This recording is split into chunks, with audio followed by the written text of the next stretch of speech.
আমরা system loss, পদার্থবিজ্ঞানের system লসে ছিলাম।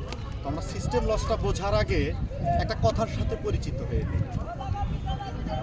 কোনো এক দার্শনিক বলেছিলেন, যে দেশের জনগণ যেরকম সেই দেশের রাষ্ট্রপ্রধান বা সরকার হবে সেরকম। তো দেখুন, আমাদের সিস্টেম লসে সমস্যাটা কোথায়? গত 12ই মে গিয়েছিলাম ব্যাংকে। তো তার আগের দিন ছিল বৌদ্ধ পূর্ণিমার ছুটি, তার আগের ছিল সাপ্তাহিক ছুটি, যার জন্য ব্যাংকে স্বাভাবিকভাবেই কিছু ভিড় ছিল। তো নিয়ম অনুযায়ী লাইনে দাঁড়ালাম।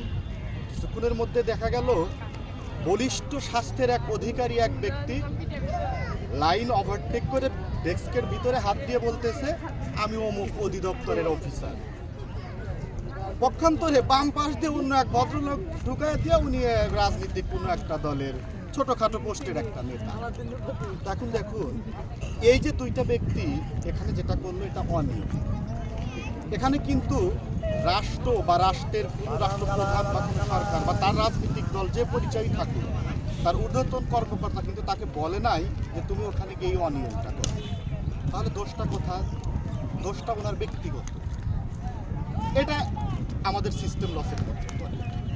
আর একটা জিনিস, যারা সিরাজগঞ্জ শহরে এখন বসবাস করেন তারা দেখবেন করিতলা এবং রেলগেট প্রায় সপ্তাহ দেড়েক হলো প্রতিদিনই মোবাইল কোর্ট না, ঠিক যেহেতু ম্যাজিস্ট্রেট থাকে না, কিন্তু সার্জন থাকে, ট্রাফিক পুলিশ থাকে।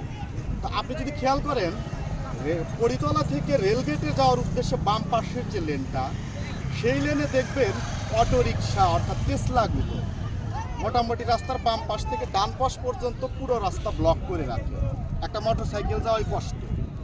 ট্রাফিক পুলিশের কাজ যানজট মুক্ত করা এবং গাড়িকে নির্দেশনা দেওয়া, কিন্তু তিনি ওই পাশে না থেকে তার বিপরীত পাশে গিয়ে মোবাইল কোর্ট পরিচালনা করছেন উইদাউট ম্যাজিস্ট্রেট। যদিও এটা তাদের রুলসের মধ্যে পড়ে। এখন বিষয় হলো যে তাদের এইটার চেয়ে, যানজট মুক্তর চেয়ে এই মামলা দেওয়া, গাড়ি ধরা, এইটা এত ইন্টারেস্ট কেন?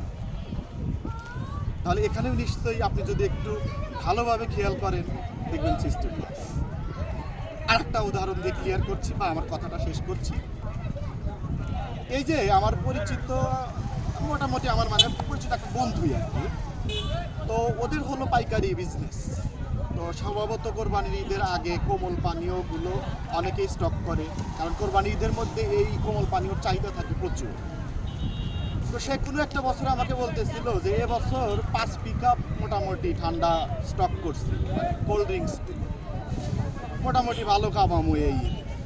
এখন বিষয় হলো, তাকে কিন্তু কোনো রাজনৈতিক দল বা কোনো সংগঠন বা সরকার কিন্তু বলে নাই যে তুমি এটা স্টক করে বেশি বেশি ইনকাম করো। তো মূল কথা কি দাঁড়ালো? আমি মোটামুটি 3টা জায়গার উদাহরণ দিলাম। এটা আমাদের দোষ, জনগণের ব্যক্তিগত দোষ। এটা কোনো সংগঠন বা কোনো দলের দোষ না। কাজেই আমাদের সিস্টেমের সমস্যা আছে, যার জন্য আমাদের উন্নতির পথে প্রচুর সিস্টেম লস হয়। কাজে আমাদের এই সমস্যা থেকে পরিত্রাণ পেতে হলে আমাদের সিস্টেম লসটাকে বুঝতে হবে, আমাদের সমস্যা শিকড়ে, রুট লেভেলে। ধন্যবাদ।